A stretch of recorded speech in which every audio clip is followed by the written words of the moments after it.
Cher enfant, tu me dis souvent « Ô grand-mère, que je vous aime, vous êtes si bonne !» Grand-mère n'a pas toujours été bonne, et il y a bien des enfants qui ont été méchants comme elle, et qui se sont corrigés comme elle. Voici des histoires vraies d'une petite fille que grand-mère a beaucoup connue dans son enfance. Elle était colère, elle est devenue douce, elle était gourmande, elle est devenue sobre, elle était menteuse, elle est devenue sincère, elle était voleuse, elle est devenue honnête. Enfin, elle était méchante, elle est devenue bonne. Grand-mère a tâché de faire de même. Faites comme elle, mes chers petits-enfants. Cela vous sera facile, à vous qui n'avez pas tous les défauts de Sophie. Alors, aujourd'hui, on se retrouve pour la première vidéo d'une série que je ne sais pas encore comment appeler, mais une série dans laquelle je vais modestement essayer de brosser le portrait d'auteurs et d'autrices qui me tiennent à cœur. Et pour ce premier épisode, j'ai décidé de vous parler de la comtesse de Ségur. La comtesse de Ségur, née Sophie Rostopchine, est née en 1799 à Saint-Pétersbourg, en Russie. Son père sera peu présent pendant son enfance. Elle sera donc élevée par sa mère, Catherine Protasov, une mère autoritaire, austère et peu aimante, qui fera vivre un véritable enfer à Sophie. Sophie sera privée de nourriture, elle sera habillée très légèrement, malgré les grands froids que connaît la Russie, et elle sera souvent fouettée pour les nombreuses bêtises qu'elle fera. Sophie grandit dans un contexte historique qui n'est pas des plus faciles, puisqu'elle grandit pendant les guerres napoléoniennes. En 1812, alors que son père gouvernait Moscou, la famille est obligée de s'exiler en France, puisque les troupes napoléoniennes ne cessent d'avancer dans le pays. Et ce sera bien entendu un événement qui marquera la vie de Sophie à jamais, puisqu'elle a assisté aux terribles événements qui se sont déroulés à Moscou en 1812. Donc une fois installée en France, Sophie rencontre en 1819 le comte Eugène de Ségur, qui deviendra donc son époux et qui fera d'elle la comtesse de Ségur. Sophie aura 8 enfants avec cet homme, et elle aura aussi 19 petits-enfants à qui elle dédiera la plupart de ses œuvres.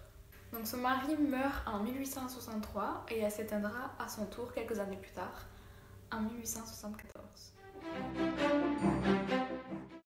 Sophie se met à l'écriture assez tard puisqu'elle commence à écrire en 1856 et elle publie en tout aux alentours de 20 romans, comprenant des romans célèbres comme Les Malheurs de Sophie ou Les Petites Filles modèles et des romans un peu moins célèbres comme par exemple La Sœur de Gribouille ou son dernier livre écrit en 1871 s'intitulant Après la pluie, le beau temps. Dans ces ouvrages, on retrouve un mélange de narration et de pièces de théâtre, ce qui rend le texte assez dynamique et c'est ce que j'aime quand je lis les livres de cette autrice. La plupart de ces romans mettent en scène des enfants, ce qui fera qu'on la surnommera la Balzac des enfants. Ce sont des romans qui sont en partie autobiographiques. Si on prend par exemple Les Malheurs de Sophie, la protagoniste, Sophie, qui tire son nom de l'autrice elle-même, qui s'appelait Sophie aussi, est tout simplement le double de l'autrice, puisqu'elle raconte dans ce roman-là les sévices qu'elle a subis elle-même lorsqu'elle était jeune. Bien entendu, le fait que ces ouvrages soient en partie autobiographiques explique qu'il y ait tant de violence dans ces histoires. Il y a beaucoup de sévices corporels, notamment dans Les Malheurs de Sophie. Je suis même pas entrée dans votre cabinet. Vous n'êtes pas entrée dans mon cabinet et vous n'êtes pas passé par la fenêtre. Et qu'est-ce donc que ces marques que vos pieds ont laissées sur le sable devant ma fenêtre? Non, Ah Tenez, petite voleuse, puisque c'est la seule chose que vous comprenez. Moi, je me rappelle quand j'avais lu cette histoire quand j'étais petite, je trouvais les punitions affreuses. Et Madame de Fichigny me faisait vraiment peur. D'ailleurs, je pense que Madame Fichigny était librement inspirée de sa propre mère, puisque Sophie était battue, elle aussi, quand elle était jeune. En plus des sévices corporels, les animaux aussi sont maltraités. Le poisson rouge, dans Les Malheurs de Sophie, l'âne aussi. On retrouve aussi beaucoup de malheurs dans ces histoires. Il y a des enfants orphelins qui ont perdu leurs parents. On ne peut pas dire que les histoires de la comtesse de Ségur soient très gaies.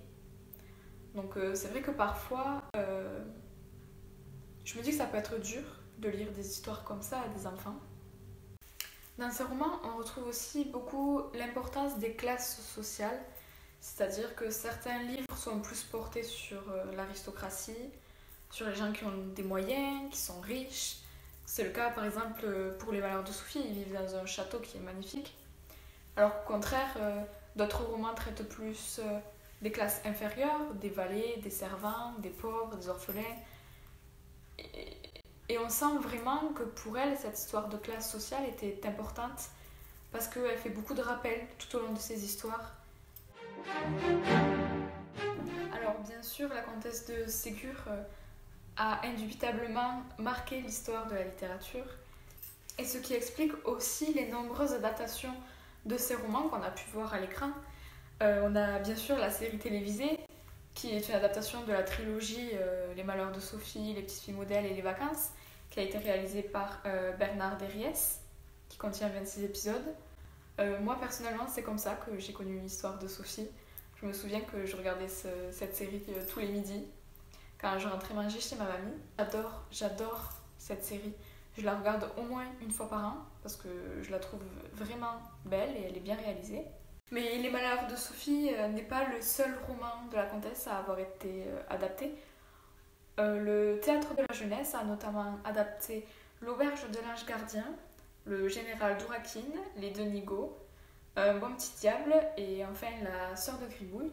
Donc on s'aperçoit que l'œuvre de la comtesse de Ségur a inspiré pas mal de réalisateurs et je suis intimement convaincue que son œuvre n'a pas fini de faire parler d'elle et que d'autres réalisateurs tenteront d'adapter un autre de ses romans parce que je pense que c'est nécessaire et parce que ces romans sont juste extraordinaires. Et je vous dis à bientôt pour une prochaine vidéo.